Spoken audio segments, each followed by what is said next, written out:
It's their year-round work that helps to explain why stupid human behavior is so popular. They actually look hard at the science of stupidity. One thing we discovered is that there's a stupidity impulse, which is we live in a society probably that stresses people out a lot, that is full of details and pressure, and so often people respond by wanting to do something stupid. But I believe that action doesn't have to be stupid. It can be interesting. There can be action like exercise or sports you might describe as a more intelligent kind of action. A stupidity impulse, something innate in our genes that is triggered by a long day at the office. Sounds like a potentially useful alibi. That makes sense to me. Laughing at others and ourselves is easy. You don't have to go to the gym. You don't have to craft a letter to the editor. You just turn on the TV, go to a movie, or log online, and there is a bounty of buffoonery to observe. You do have to kind of feel sorry for the people making an ass of themselves, though. I mean, what's their excuse? I'll give you a really dramatic example of this. When people make stupid Hollywood films, action films, people often say, how could anyone make a movie so dumb?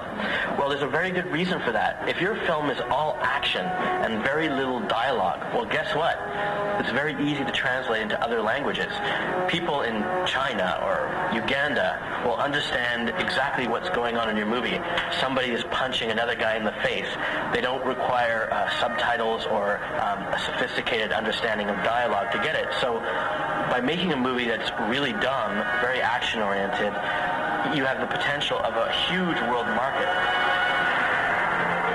Okay, I actually checked the past 18 years, and the top worldwide money-making film of the year has been a quote-unquote really dumb Hollywood action-adventure 12 times. 16 times out of 18 if you include animated action-adventures. At the movie theaters, there is clear evidence that we not only respond to the stupidity option, but that the stupidity option is profitable for the stupidity suppliers. The same can be said for the small screen. Even a moderately successful Canadian TV phenom can generate some serious ad revenue. Trailer Park Boys, the weekly cost is about $4,505, and that gets you 3 spots total. You could also do a sponsorship around the program. It could be anywhere from $20,000 to $100,000. Brooke Patterson is a lead media planner at Cassette Media in downtown Toronto. According to those numbers, when you consider the proliferation of stupidity, it makes good business sense to make it as accessible as possible to the entire world. Trailer Park Boys is seen in Canada, the UK, Iceland, Australia, New Zealand, Denmark, Sweden, and the US. I'm starting to think the people behaving stupid and creating stupidity aren't so stupid themselves. You know, one thing we discovered when, following people that are in the stupidity business is that these people are not stupid. Johnny Knoxville is obviously a very smart guy.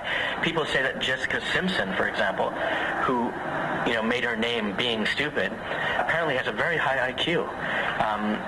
People even made the case that in a certain way President Bush isn't stupid. He has a kind of intelligence, though sometimes hard to see, but that he is very good at playing stupid, and he knows that acting stupid has worked to his advantage. I guess the stupid people are the people who buy it. Yes, but it was an impulse buy.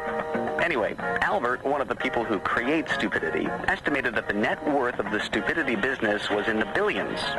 So what about his group of spokesmorons? I asked just how much is stupidity worth to them. Our goal in doing this is to raise awareness, is to challenge, the way stupidity is profited from. So we're not in the business in the same way, I would hope. Though you might say, yes, we are profiting from stupidity, and I can't argue with that. I would say the best thing that could happen to us and to the world would be that there would be no need for the World Stupidity Awards. That would be a beautiful world. I don't think it'll ever happen. So in life, 3 things are certain: death, taxes, and the stupidity impulse used to react to death and taxes. But But while our intrinsic predisposition for silliness has always been there, contemporary technology and the global village have elevated the consumption of stupidity beyond its role as a coping mechanism. Stupidity has become a booming business. There's a frenzy of profiteers out there looking to make a buck off a schmuck. And you may be one. You may be the other. Or you may be both. For DNTO, I'm Adam Grove. Thank you so very much, Adam. Questions or comments, email dnto@cbc.ca or call our stupid hotline, 204-788-3182. Coming up after the 3 o'clock news, I'll be talking with one of the darlings of the British music scene. She grew up in Scotland and has a fondness for Def Leppard, leg warmers, and Ella Fitzgerald. Give up? It's Katie Tunstall. And next hour, we'll check in with Katie on the road and test her musical knowledge in a game called Metal or Ella. We'll also hear her performing live in concert. Here's a sneak listen. This is Katie Tunstall, live, and the song Universe and You.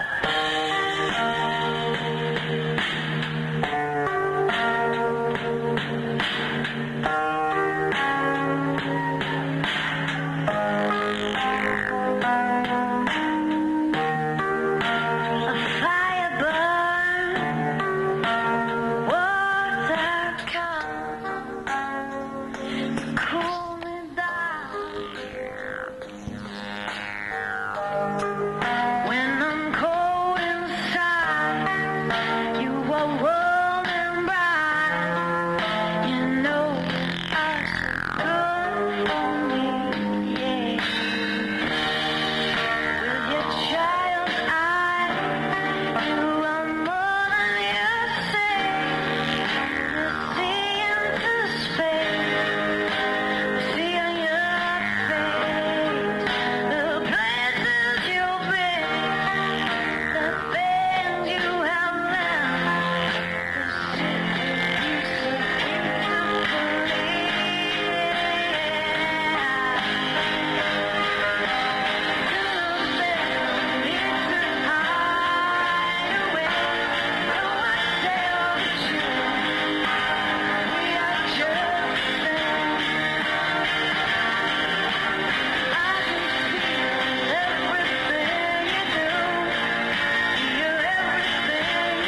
Promising You by Katie Tunstall. Katie's playing in Toronto on Monday night at the Danforth Music Hall. But if you can't get to the show, don't worry. She's in the DNTO Concert Spotlight next hour after 3. Okay, so the dumb blonde has been an icon in pop culture from the very beginning. We've had a deep fascination with blonde beauties with not a lot of brains. You know, people like Marilyn Monroe, Chrissy and Three's Company, Zsa Zsa Gabor, and Pam Anderson. And I have a feeling a lot of you have written off a certain scandalous and superficial blonde celebrity. But here is DNTO egghead Kirsten Pullen with her defense of Paris Hilton. Last year, when Paris Hilton announced her plans to trademark her catchphrase, "That's hot," most people thought, no, she's stupid. But she's not. Paris Hilton is a self-created brand. Though it's debatable whether or not "That's hot" is her catchphrase, or if catchphrases can be trademarked, she's right to claim her particular brand of celebrity as a marketing tool. Think about it. When I say Paris Hilton, a group of associations immediately spring to mind. Blonde hair, blue eyes, vapid expression, designer clothes, shoes and bag, erratic driving, in-your-face sexuality. That all of these attributes are arguably negative, and that many are clearly fake, doesn't negate the reach and recognizability of her persona in a saturated global media market. It's easy to dismiss Paris and her skinny, fake-tanned, aggressively sexual, and ridiculously young sisters as mere blips on the pop culture radar. It's tempting to take their appearance as one of the signs of the apocalypse. But if we do that, we're ignoring a larger question. Why are these women so fascinating? And before we say we're not fascinated, remember that Paris is selling everything from hamburgers to pop music. Somebody, a lot of somebodies, is paying attention. So here's the question. Why is Paris Hilton so fascinating? Why is she not stupid? She's expanded her resume from heiress to reality show to movie actress to pop singer. Her single, Stars Are Blind, debuted at 18 on the Billboard charts. I'm not arguing that she's musically or dramatically talented, or that she hasn't unjustly leapfrogged more deserving artists, but that she recognizes that audiences respond to her persona in predictably positive ways. I think she's successful, at least in part, because she embodies the independence and the arrogance of youth. Paris Hilton has done some incredibly stupid things, not least appearing in homemade sex tapes and then publicizing her outrage over their release. She's publicly feuded with former Simple Life castmate and best friend forever, Nicole Richie. She's brawled in nightclubs and danced on tables without her panties. She's driven drunk. But she's done these things with such abandon that she's flaunting her disinterest in traditional codes of femininity. Paris Hilton isn't the girl next door. She isn't nice, she isn't quiet, she isn't charitable, and she isn't chaste. She swaggers through the world, daring us to judge her. When we do, she laughs at those judgments and pockets the profits. But by constantly mocking the standards of good taste and good behavior, Paris Hilton keeps us fascinated and keeps expanding her media empire. She makes us angry because she doesn't play by the rules, but keeps on winning. It's important to remember that Paris isn't doing anything new. From Mae West to Madonna, some women have recognized that the cards are stacked against them. Rather than denying their sexuality, pretending they're not interested in public adulation, and ignoring the financial rewards to be made from their image, some women have used that sexuality to captivate the public.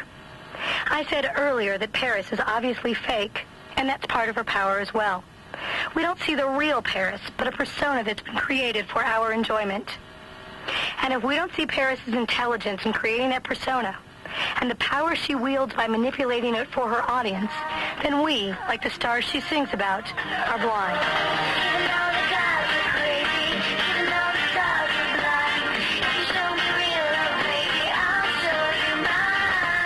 For DNTO, I'm Kirsten Pullen. Thank you, Kirsten, for your feminist take on Paris Hilton. Kirsten Pullen is an English professor at the University of Calgary. You should also check out her book. It's called Actresses and Whores on Stage and in Society. This is definitely not the opera. Okay, so you've probably heard I'm in this comedy, Short Bus, and it's got a lot of sex in it. But it also has an awesome soundtrack featuring all sorts of American indie bands and a cream of Canucks like the Hidden Cameras and this guy right here, Gentleman Reg with It's Not Safe.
of the adventurous new sex comedy Short Bus, starring me. That was the song, It's Not Safe to Be Naked, by Gentleman Reg. As far as the movie goes, if you can get past the flesh, you'll find an old-fashioned feel-good movie about a group of misfits trying their best to connect in post-9/11 New York City. So be sure to ride the Short Bus when it opens in theaters this weekend in Toronto, Vancouver, New York City, and LA, and rolls across North America in the upcoming weeks. So now we continue our expedition, into the extraordinarily dumb in rock. Let's go back to DNTO's music geek, Mark Rayom. Now, Mark's been counting the most stunningly stupid moments in the history of pop, and he's set to hit us with a second serving. Uh-oh. Take it away, Mark. Throughout history, rock stars have pulled off some splendidly stupid stunts, both on stage and off. Remember Nirvana's Chris Novoselic on live TV throwing his bass in the air and conking himself on the head? Jim Morrison exposing himself on stage, Gene Simmons accidentally setting his head on fire at a Kiss show, and of course, there's the offstage hijinks of the late Who drummer Keith Moon, soon to be immortalized in a film biography starring Mike Myers. But none of these knuckleheads can compete with the one and only Ozzy Osbourne. TV's favorite dysfunctional dad has done everything from bite off a bad's head on stage to decapitating a dove in front of record executives. Yet he saved his best for an off-stage moment on a 1983 tour with Motley Crue.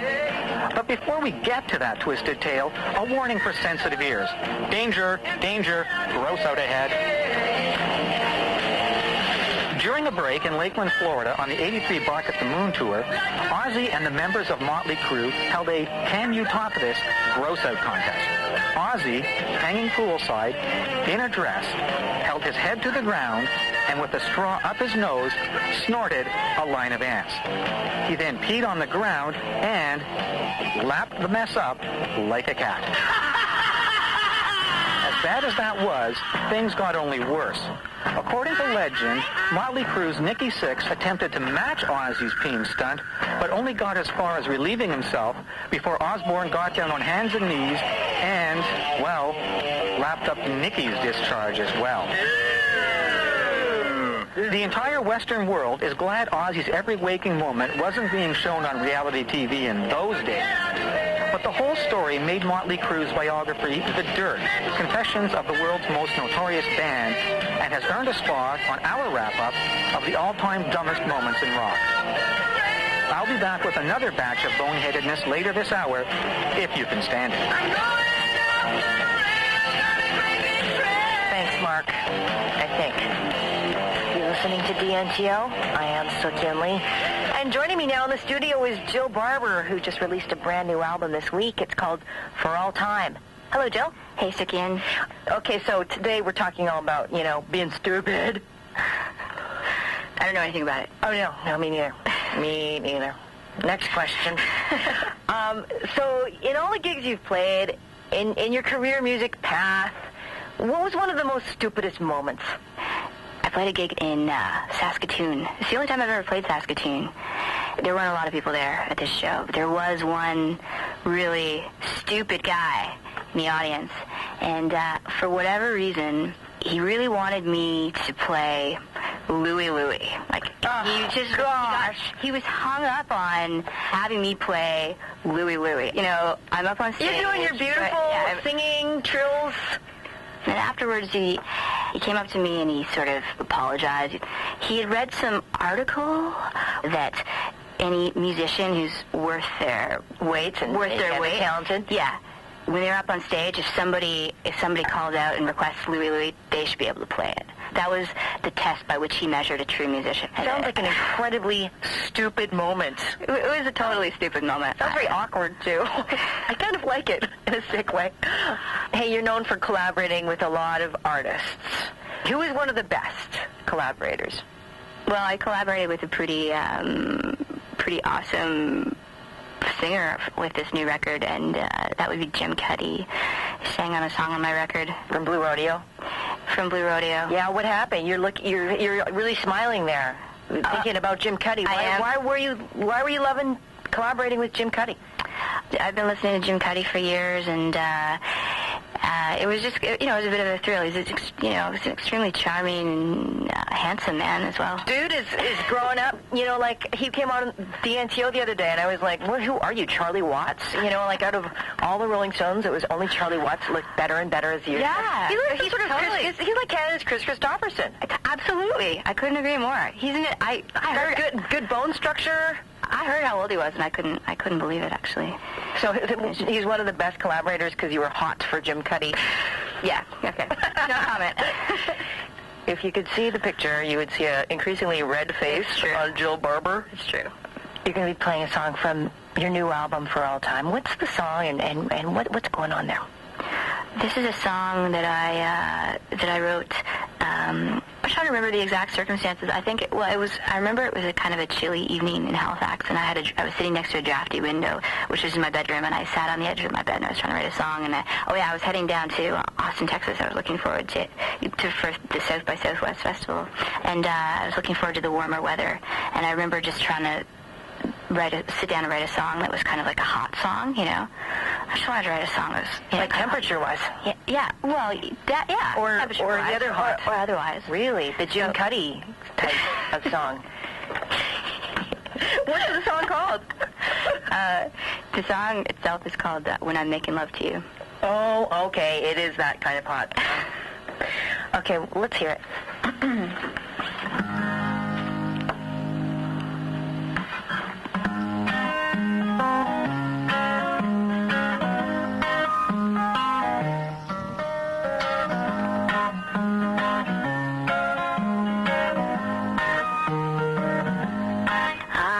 That lying is a sin, as I'm lying here with you, but the kind of love I'm in makes it hard not to, so we may as well sleep in, though there are other things to do, 'cause the world feels like it should when I'm making love to you.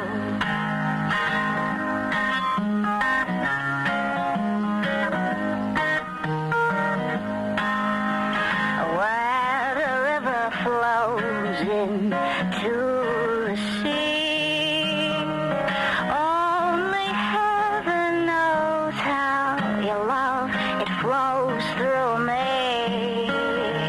You're in my bones and in my dreams. You're the one I love the most, and the rest stays between you and me and the Holy Ghost. Oh, you're not my first love man, and you may not be my last, but ask me if I give a damn if I fall in love too fast.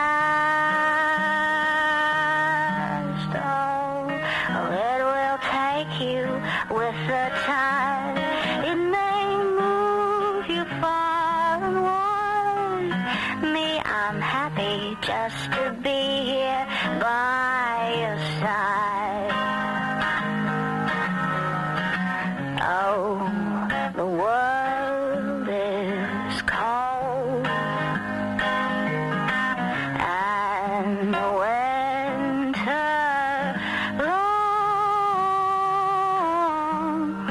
so you're growing old and your love is gone. Oh, the spring is taking her sweet time, but surely she will come. If there's one thing I know, it's that love has a design on everyone.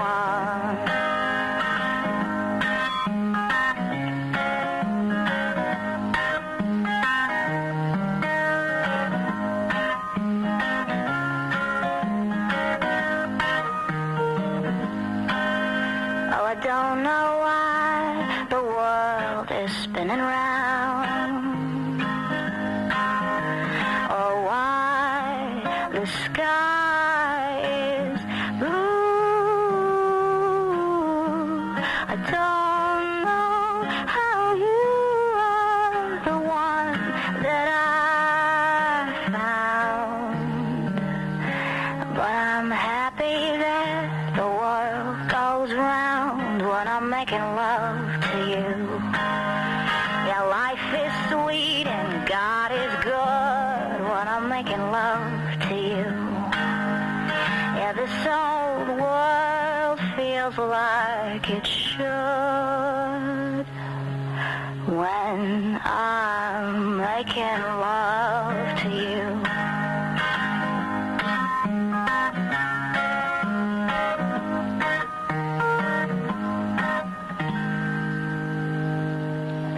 And that is When I'm Making Love to You by Jill Barber from her brand new album, For All Time.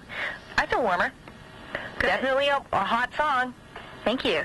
Well, thank you very much for coming in and playing for us today, and being also dishing the dirt on your secret crush. It's not so secret on Jim Cuddy from Blue Rush. Take care of yourself. Thanks Jill. very much, Dickin. That's Jill Barber. Be sure to pick up her album. It's called For All Time. Alrighty, villagers, we're going to check in one last time with DNTO music geek Mark Rayome, who's been recalling some of the dumbest moments in rock history. Man, were they ever dumb. We've heard already about dumb moments in the studio, dumb moments on stage and on the road, and now, well, let's let Mark tell us.